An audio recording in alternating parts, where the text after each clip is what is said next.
कक्षा 12वीं विषय भौतिक शास्त्र वेस्लियन स्कूल के यूट्यूब चैनल के माध्यम से पढ़ते हैं ट्रांसफार्मर के बारे में।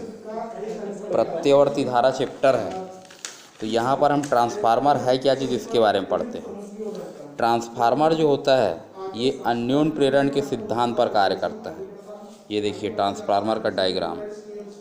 नर्म लोहे के क्रोट की पतली पतली पट्टियाँ होती है, इसको एक के ऊपर एक रख के बनाते हैं और ऊपर और नीचे तांबे के तार को लपेट देते हैं। इसको कुंडली बोलते हैं।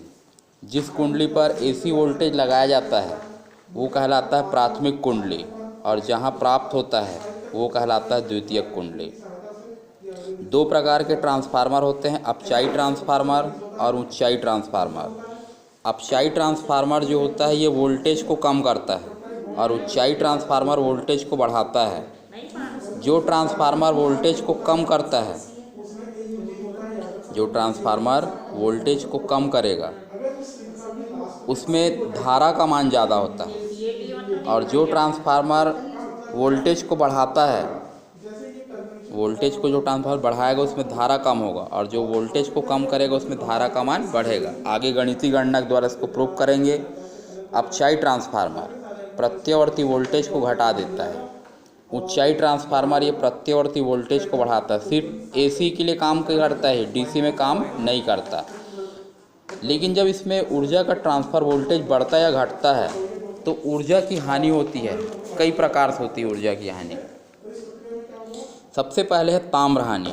ट्रांसफार्मर की प्राथमिक एवं द्वितीयक कुंडली में विद्युत धारा प्रवाहित होने के कारण उसमें ऊष्मा उत्पन्न होती है।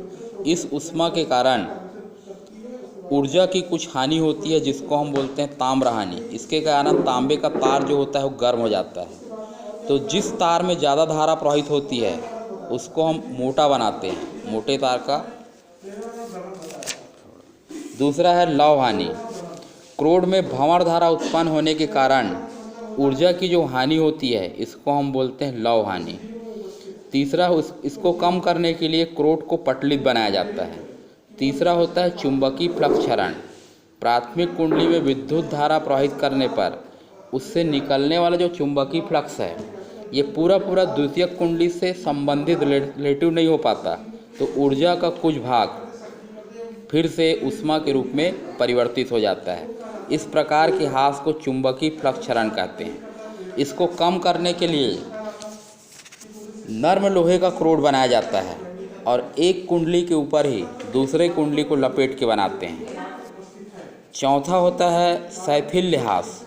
प्राथमिक कुंडली में जब धारा प्रवाहित करते हैं तो उसका क्रोड जो होता है ये बार बार चुंबकित और विचुंबकित होता है, मतलब बार बार चुंबक बनेगा और चुंबक का गुण उसमें समाप्त होते जाता है, जिससे ऊर्जा की कुछ हानि होती है। इस हानि को हम बोलते हैं सैथिल्य ह्रास। इसको कम करने के लिए नर्म लोहे का क्रोड प्रयुक्त किया जाता है। दो प्रकार के होते हैं ट्रांसफार्मर, अपचाई और ऊंचाई। अपचाई ट्रांसफार्मर जो होता है वोल्टेज को कम करता है और ऊंचाई वोल्टेज को बढ़ाता है। धारा की प्रबलता घटा देता है ऊंचाई, और अपचाई धारा की प्रबलता को बढ़ाता है। द्वितीयक कुंडली में फेरों की संख्या प्राथमिक कुंडली से अधिक होती है ऊंचाई में, और अपचाई में द्वितीयक कुंडली में फेरों की संख्या प्राथमिक कुंडली से कम होती है। इसका परिणमन अनुपात 1 से अधिक होता है और इसका परिणमन अनुपात होता है 1 से कम।